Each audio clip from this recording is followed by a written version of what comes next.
Robbie, what is it that makes a good poker player, do you think? Probably not spending a lifetime as a rugby player, because the nature of playing rugby, I think you just like to do things so instinctively and with a lot of adrenaline and all of that. And when playing poker, you're supposed to play with a lot of patience and consistency. Though I don't think marrying rugby league players and poker players together works that well.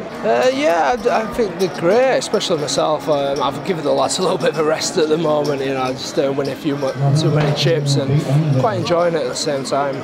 Taking it pretty seriously out there as well, aren't they? I think some of them are a bit more so than I am. I saw my burger came over, so I thought I'd just throw my cards in and get on with the feed instead. But some of the lads are getting really involved, and I think on the table that I was on, yeah, they're pretty like professionals, really. Yeah, it is. Yeah. I think most rugby league players like other sports, and poker's one of those. And it's great to be here raising money for Help the Heroes as well. It's a fantastic cause. I mean, getting all or a lot of the Super League players together, they obviously enjoy a game of poker. But the crucial thing about tonight is raising funds for Help for Heroes. Everybody associated with Rugby League knows about Help for Heroes. We've got two ambassadors of the charity here tonight. So the whole idea behind the day is Veterans Day today as well, so we really wanted to help increase the profile, make Rugby League and Super League fans especially aware of what the good work that they're doing and where the money's going as well. So mate, how's the evening going for you tonight? Yeah, a lot of donating from my end. No, it's not too bad. Like I haven't really won anything, but just sort of been in there to fill in the numbers and you know, be a pretty face among some rough heads. I love poker. I've played all the time, and yeah, like I said, it's a good cause. Help the Heroes.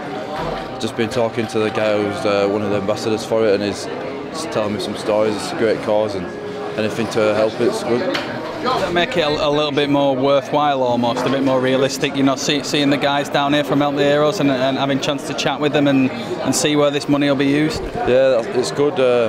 Just talking to them, and just opened a £15 million site for like the injured comrades and stuff like that. So yeah, it's good to know where the money's going and know why it's such a good cause. And yeah, it's good to hear about it and good to hear that it's going well. How's it going? How's it going so far for you? You haven't lost too much money, have you?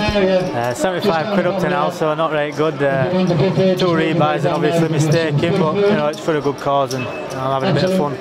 Fancy yourself as a bit of a poker player, do you? Nah, mate, not enough patience. Oh, I tell you, the guy you always got to watch out for is Jamie Peacock, the England captain. He's a shark, man. He's a very patient man, and when he gets the cards, he plays them very strong. You know, when you're going up against him, he's kind of one step ahead of you. He's outthinking you. He's thinking, and he's a watcher as well. He knows how to read people, and they call it in poker. They call them tells, and he knows how to pick up on other players' tells very easily. Any of those characteristics you think that he has on the rugby pitch as well? Well, I don't know. It's quite you know, opposite ends of the spectrum.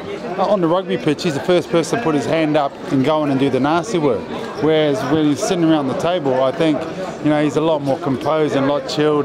But I'll tell you this: when he's after something, he's very aggressive on the table as well. So he's almost passive aggressive. He'll sit. But when he goes after it, he goes after it real hard. I guess if there's a similarity and a synergy between that and the way he plays his rugby, then that's probably what it is. Well, things are going my way. The cards are falling my way, and it's not my fault if other players want to give me their chips. Is poker something you play quite often? Is it a bit of a hobby of yours when you're on the long coach trips? Yeah, I suppose we play on the trip down to London, you know, to pass away the time. Something I played a bit of, you know, maybe 5-6 years ago, but I'm pretty busy with my family at the moment. But I never get the chance to play like this, you know. I'll take up the opportunity to do that. Any of them got a bit of a reputation among rugby league circles for being pretty hot at poker?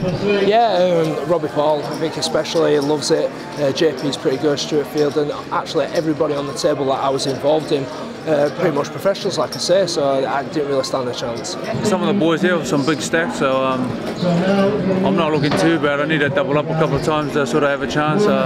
Hopefully that'll happen soon. It goes without saying that, you know, whenever you get rugby league players together, there's always you know, an immense sense of competition between you guys. Yeah, it's always like that, but you know, I think tonight I'm just going to be sensible. I know a few of the guys are throwing their weight around on there, but I think I'll just buy my time and get it in there when the time's right.